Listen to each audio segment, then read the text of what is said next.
Begin Vlinwieken begon de grote interne verhuizing. Feensnen massen van de ene naar de andere afdeling, want er staat een grote verbouwing aan te komen.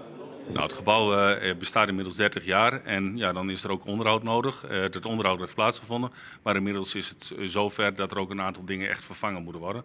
Onder andere de toplagen van de vloeren op de arbeidszalen, maar ook de vloerbedekking op de leefafdelingen. Dat is wel een belangrijke stap die nu gezet moet worden, want het is dusdanig beschadigd en gaten in de vloeren dat het echt aan groot onderhoud onderhevig is. Alle vleren worden vervangen. De cellen krijgen nij sanitair en het parkeerterrein wordt uitbreiden. De Feensners blootwielens de verbouwing gewoon in bedrouw.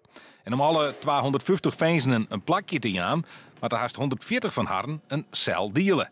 Kijk, je privacy wordt behoorlijk aangetast, dus niemand vindt het leuk. We hebben wel mensen die ook wel vrijwillig samengaan, omdat het maten van elkaar zijn. Dan is die drempel wat minder hoog, omdat ze weten dat het moet. Dus nou, als we dan met een vriend geplaatst kunnen worden, dan is het nog wel draaglijk.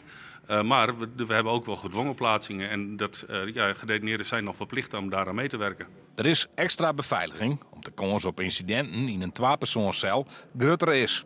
Feensnen die het vrijwillig op in je cel willen, worden belenen. Zij hoegen van de hier van de televisie niet te betalen. Er wordt net alleen verbouwd, de baaiers krijgt ook een oren warme kleur. Je merkt dat als een gebouw netjes eruit ziet en schoon is en de kleuren ook aangepast zijn op gevoel, dat helpt in de bejegening van onze gedetineerden. Veiligheid creëren daarmee doordat het minder agressie opwekt en ook gevoel van thuis zijn. Als je dat kan meegeven, dat helpt in de rust in onze organisatie.